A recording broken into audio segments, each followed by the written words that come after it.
Hey guys, today I'm going to talk to you about intermittent fasting. It's a question I am getting asked more and more these days. Everyone wants to know more about it, and I've got a little bit of experience and knowledge on the subject, so I thought I'd share it with you. It's definitely not for everyone. It's something that can be utilized as a tool, and I think the research is definitely pointing towards some real health benefits coming from autoimmune disorders, digestive problems, all these sort of things.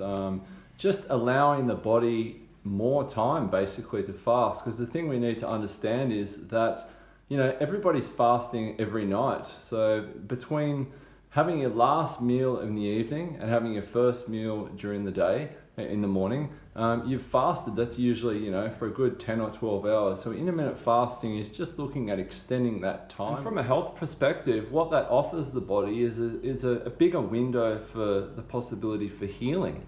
When there's food going through the system continuously, it pulls a lot of research, resources and effort out of the system to break down that food, assimilate it, and send it off to be used as energy.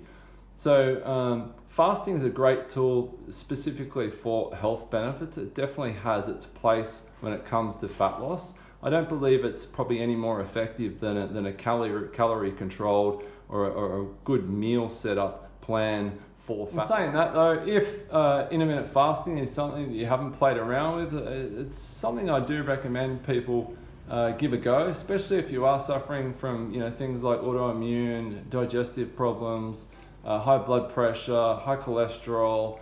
All of these things have shown that they definitely can be improved by abstaining from food. I think it's also worth noting that like I said at the beginning of the video, it's definitely not for everyone. I think it comes back to your history with food, and if you're already suffering like a downregulation of metabolism and low thyroid function, I'm a strong believer in a big breakfast. So the protocol or the tools used to improve health or fat loss really do have to suit the individual and their lifestyle. So I mean, if you work in an office 9 to 5 and you're training first thing in the morning, it's probably not going to be ideal for you to not eat until lunchtime or maybe even early afternoon.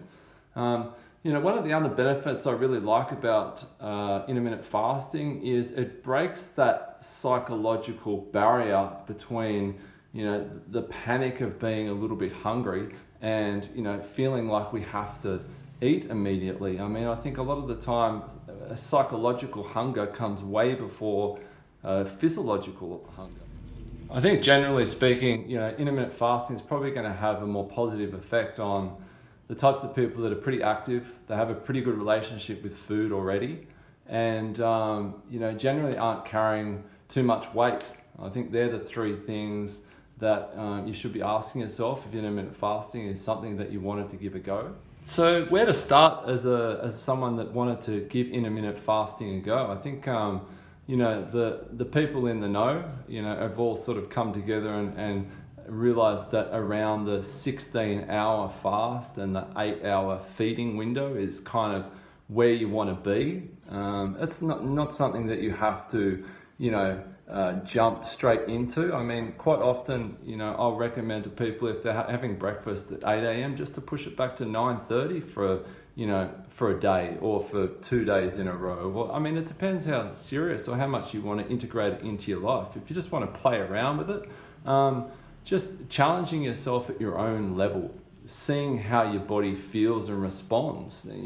See if your clarity of thought improves. See if your energy production, your vitality, increases. So for me, intermittent fasting is really just something I play around with. I can definitely see the benefits of letting the body rest fully. I think intermittent fasting, if you're going to do it occasionally, I think it's probably best if you're going to keep it under that 16-hour fast period, probably to do it on a day when you're less active, especially initially when you're first getting used to not eating.